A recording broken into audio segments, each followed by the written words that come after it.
While setting up to do this video, I realized that I have a lot of nervous tics that I'm going to try not to do in this video. This is video what, 119? And if you look at them, it's like in every video I touch my nose or I rub my chin or I rub the back of my head. I think these are nervous tics that I do. And I'm not sure what I'm nervous about. Again, these videos are for me. I'm watching this and hopefully as time goes on, I'll see growth. Now, I know that I say that. See, there's another one. I kind of off to the side. I'm going to work on that. I've come to accept that how this video series is really going to impact me is the fact that I come up with these earth-shattering this revelations about my own personal life. And then after a couple of weeks go by, I kind of forget about them. And that's kind of negating that growth, you know? So being able to go back and watch these will remind me, hey, remember when you had that revelation? Remember when you came to that conclusion? So I can kind of keep focus on what's really going on and, you know, grow as a person. Now, see, that closing the eye thing, that was a nervous twitch. I realized that I was trying to not rub my nose or the back of my head or scratch my chin or look away, so I came up with something new. I don't know why I do that. That's something I'm going to work on. Now, in my head, I told myself that I was just going to talk until I was done, but also, I don't want to go for too long because I'm making a lot of revelations here.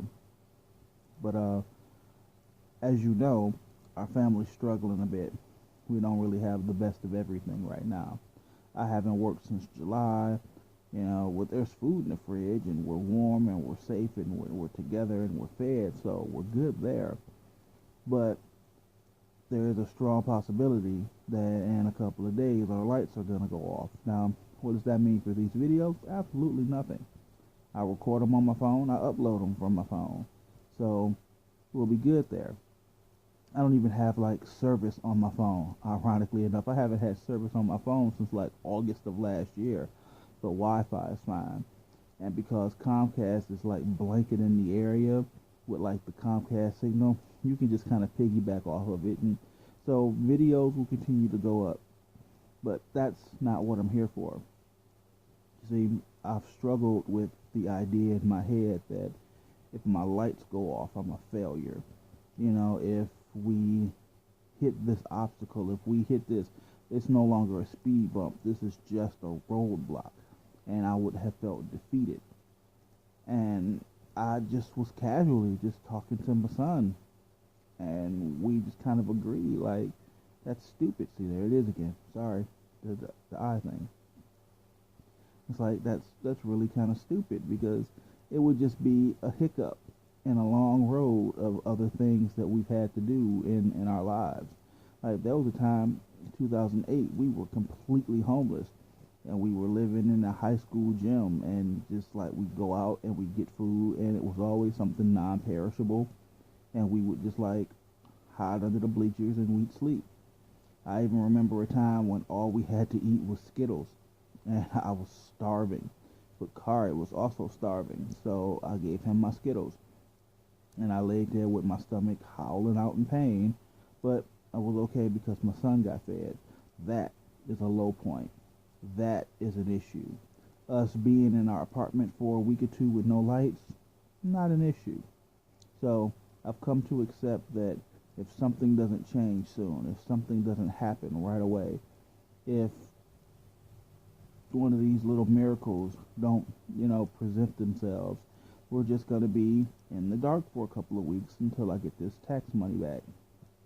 Am I happy about it? No. Am I concerned about it? I'm concerned, and I'm taking steps to prevent that. But at the same time, if that's where we end up, you know, that's kind of where we ended up. It's no big deal. I mean, I guess we'll just like we'll play cards and board games and Monopoly during the day, and in the evenings we'll light candles. And when the candles go out, I guess it's time for bed. You know, I've legitimately struggled with that. I felt like I would be a failure as a father. I would be a failure as a husband. Even I would be a failure as a man if I allowed it to come to that. But I don't feel that way anymore. I'm still going to actively do everything I can to prevent that. But at the same time, if it comes, it comes.